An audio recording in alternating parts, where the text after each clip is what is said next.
अभी पिछले एक सप्ताह के अंदर भारत की संसद के द्वारा कुछ ऐसे कानून बना लिए गए हैं कि चाहे छात्र हों, चाहे नेता हों, चाहे सार्वजनिक रूप से बात करने वाला कोई भी व्यक्ति हो, उसको बहुत सावधान रहना पड़ेगा।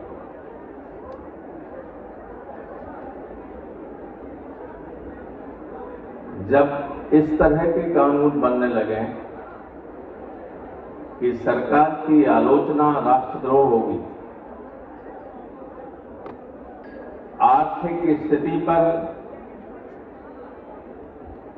आर्थिक संप्रभुता को नई चीज ले आएगी, इकोनॉमिक सोवरेनिटी, इस पे अगर क्वेश्चन मार्क करेंगे तो देशद्रोह की धारा लगेगी।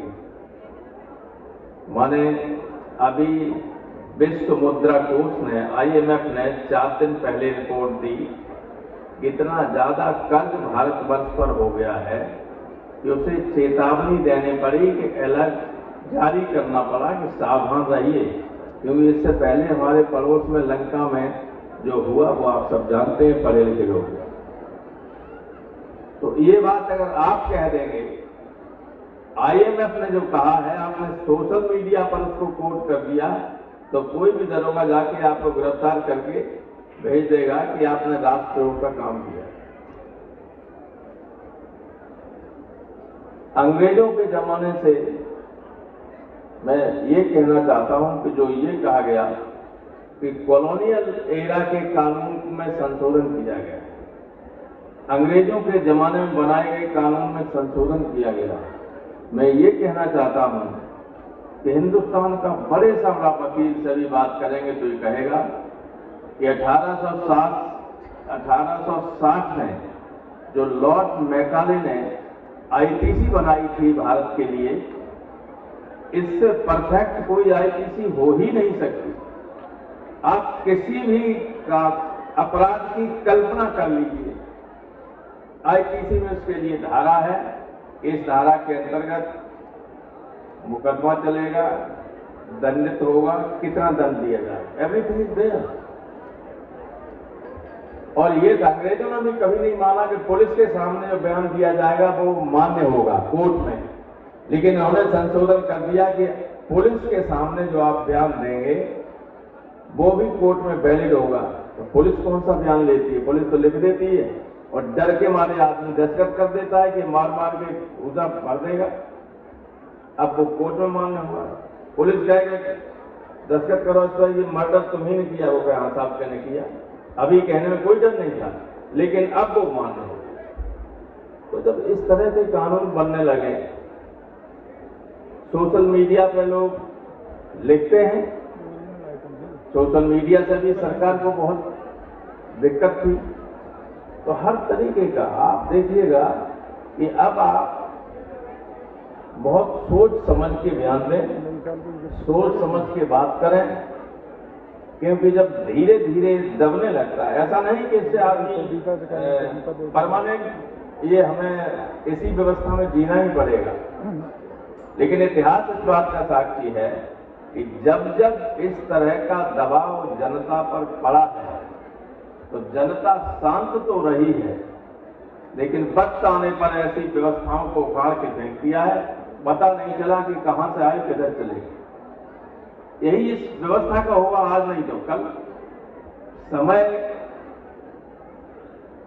चक्र जो है उसको पीछे तो नहीं किया जा सकता, लेकिन रोका भी नहीं जा सकता है। डरे हुए लोग अंदर से क्या फैसला लेंगे, ये अतीत में दुनिया भर में लोग देख चुके हैं, 77 में हिंदुस्तान की जनता भी देख चुकी है, और आने वाले दिनों में हो सकता है हमारे देश की जनता देखे। कि आपको किसी बात की आएंगे, संविधान ने हमसे बड़ी आजादी की लड़ाई क्यों लड़े थे कि हम अपनी बात भी नहीं कह सकते, कुछ भी नहीं कह सकते। देश की आजादी के लिए नारा लगाओ जेल।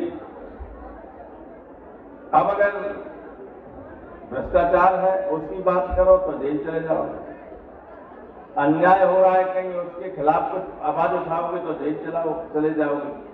तो इस तरह की जब बातें हो जाती हैं तो धीरे धीरे गुस्सा अंदर अंदर इकट्ठा होता रहता है, और जो अंदर इकट्ठा होता रहता है गुस्सा, वो जब फूटता है तब वो न किसी की परवाह करता है, न उसके आने सामने आने वाला बच के निकल पाता है। तो इसलिए हम आपसे कह रहे हैं कि जिस आजाद हिंदुस्तान में आप लोगों ने जन्म लिया वो स्थिति अब नहीं है। स्थिति बदल चुकी है, और पिछले एक सप्ताह में जितनी बदली है उसने लोकतंत्र की व्यवस्था को डिक्टेटोरियल व्यवस्था में बदल दिया। इसलिए बहुत ही सावधान रहने की जरूरत है, और वक्त आने पर स्ट्राइक करने की जरूरत है। वक्त आने पर ही चोट करोगे तभी कुछ निकलेगा, वक्त से पहले करोगे तो कुछ नहीं होगा और हाथों में चोट लग जाएगी। इसलिए आज चौधरी साहब के जन्मदिन के अवसर पर आपको अंदर से कुछ न कुछ सोचना पड़ेगा। किसान, इस देश किसान की वजह से बची हुई स्थिति देश की अर्थव्यवस्था तो पूरी तरह से चौपट हो गई। ये सरकार कोई भी ऐसा काम नहीं कर रही है जिससे कोई प्रोडक्शन हो किसी तरह। जो एक्सपेंडिचर है वो नॉन प्रोडक्टिव एक्सपेंडिचर है।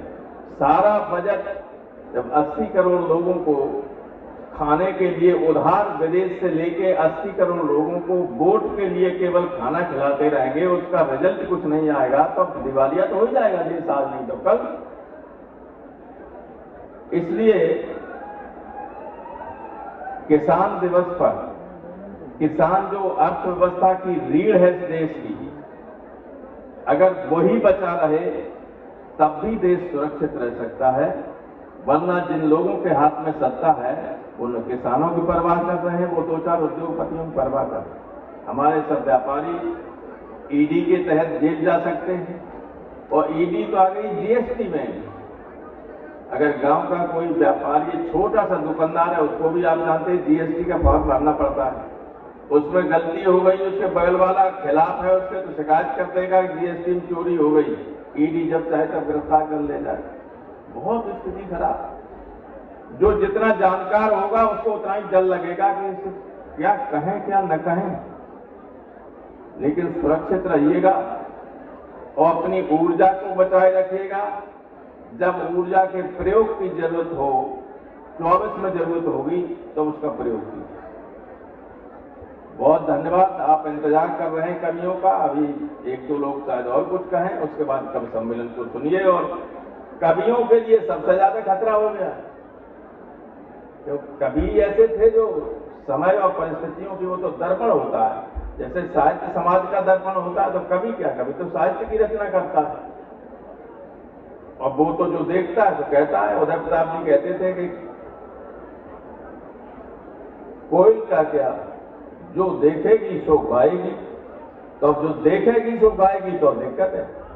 तो कवियों के लिए भी खतरा पैदा हो गया है। बहुत धन्यवाद।